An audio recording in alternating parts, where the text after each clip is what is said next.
Ya, saya sedikit kemudian memberikan intisari dari apa yang kemudian diusulkan oleh Bung Arsul Sani. Saya konfirmasi ya Bung Arsul. Jadi bahwa tim pemburu koruptor boleh-boleh saja dibentuk, tapi kemudian tidak hanya orang dalam tanda kutip misalnya kejaksaan, kepolisian seperti kita bicara tahun 2004. Kejaksaan, kepolisian, PPATK, Kemenkumham, dari imigrasi dan lain sebagainya. Tapi juga bisa melibatkan orang di luar yang independen. Saya bayangkan seperti tim pencari fakta kasus Munir. Meskipun polisi yang memimpin pada waktu itu, tapi kemudian ada masyarakat sipil yang kemudian bisa ikut. Kurang lebih demikian. Cuma bedanya tim pemburu koruptor bisa melakukan eksekusi dengan seperti halnya kejaksaan dan kepolisian dalam melakukan pelacakan dan kemudian penangkapan buron koruptor. Seperti itu Bung Arsul? Iya, tentu prinsipnya itu harus terbuka untuk di luar jajaran penegak hukum. Ya, sebut saja lah yang di luar itu kan adalah jajaran supporting ya, pendukung dari penegakan hukum.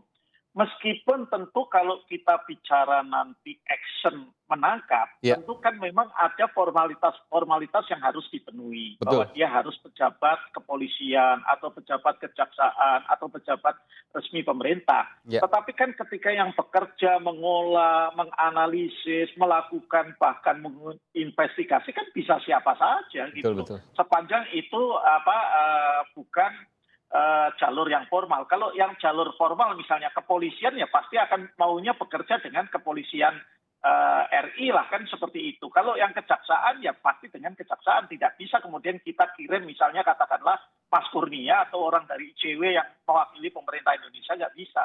Tetapi kan peran-peran katakanlah elemen masyarakat sipil itu kan bisa dalam tim tetapi sebagai supporting. Jadi intinya tetap harus terbuka, tetapi tentu proporsionalitasnya akan sangat tergantung dari situasi yang kita hadapi dan dengan lembaga mana. Ya, di luar negeri kita akan berkolaborasi, kan seperti itu. Oke, Bung Kurnia, kebetulan Bung Kurnia bagian dari masyarakat sipil. Usulan yang disampaikan oleh Bung Arsul, apakah kemudian bisa dilaksanakan, masuk akal dan kemudian positif untuk keterbukaan dalam demokrasi, tapi juga untuk kesaktian dalam penegakan hukum? Ya, bisa-bisa saja untuk menjaga independensi dan mengayomi semua pihak itu sah-sah saja dibentuk. Akan tetapi perangkat yang mereka miliki seperti apa? Contoh misalnya Mas Aiman, data ICW sampai saat ini Indonesia baru punya 10 mutual legal assistance. Baru punya 8 perjanjian ekstradisi.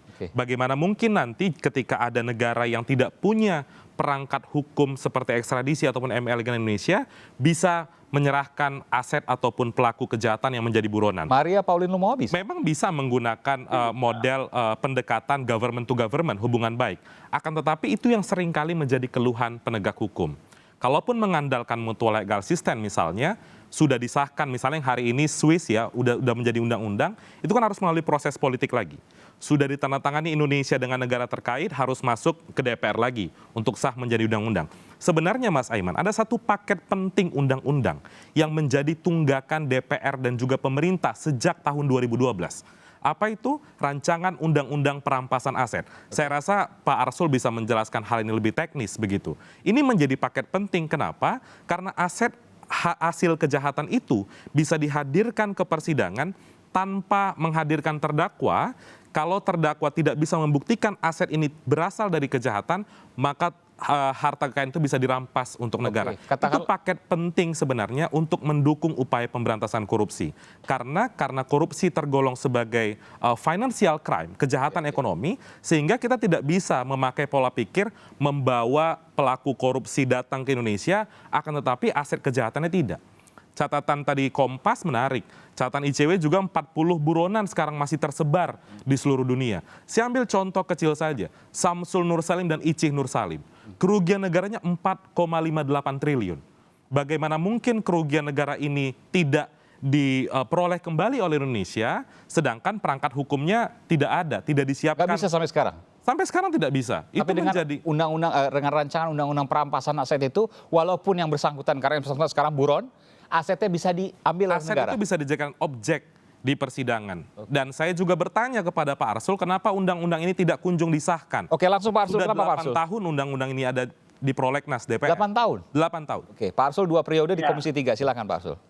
Ya, jadi begini ya, bahwa RUU perampasan aset perlu menjadi undang-undang itu ya, tidak kita bantah. Tetapi kita juga jangan berlebihan melihat RUU. RUU itu kan kalau menjadi undang-undang bermanfaat untuk aset yang ada di Indonesia.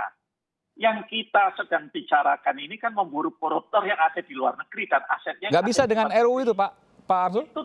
Itu sulit karena yang namanya berlakunya undang-undang itu kan di wilayah yurisdiksi negaranya masing-masing. Tapi kan banyak aset para koruptor itu yang ada di Indonesia. Sebut saja misalnya tadi disebutkan Samsul Nur Salim misalnya, bahkan Joko Chandra juga. Dari 40 nama buronan itu saya rasa asetnya juga tersebar mayoritas di Indonesia begitu. Jadi harusnya itu yang jadi fokus legislasi oleh DPR kalau memang DPR berkomitmen untuk mendukung upaya pemberantasan korupsi gitu. DPR tidak berkomitmen, Pak Arsul?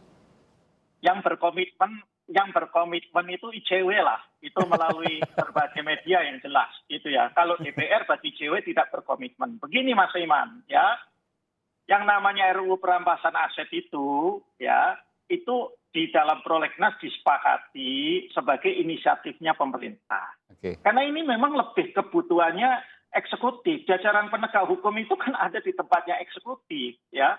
Nah, posisi DPR kita sudah menyampaikan kapan pemerintah mau menyampaikan siap kita bahas ya. Tapi kalau kemudian undang-undang yang seperti teknis ya, itu kan undang-undang teknis namanya ya.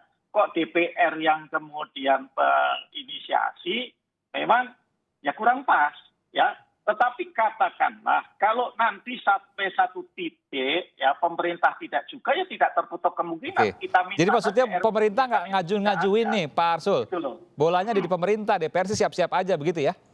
Ya tidak masalah, memang harusnya ya begitu. Kalau pemerintah itu mengajukan ya DPR 60 hari sesuai dengan ketentuan Undang-Undang Nomor 12 Tahun 2011 ya memang kemudian harus merespon.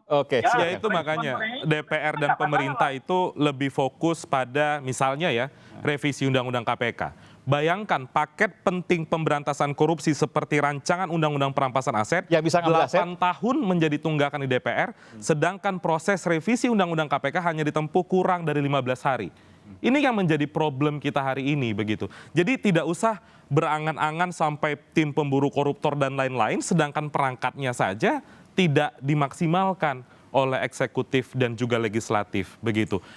Sederhananya begini juga, sebelum masuk ke tim pemburu koruptor, harusnya pemerintah melakukan investigasi terkait dengan tadi soal Joko Chandra. Bagaimana bisa red notice-nya dihapus begitu. Ini yang harus menjadi fokus utama DPR dan juga pemerintah. Kalau memang oknum penegak hukumnya bermain, harus ada punishment kepada mereka. Jadi jangan lagi mentolerir hal-hal yang membuat persepsi publik negatif terhadap penegakan hukum. Saya berikan kesempatan pada Bung Arsul. Terakhir singkat saja karena waktu sudah habis. Silakan Bung Arsul.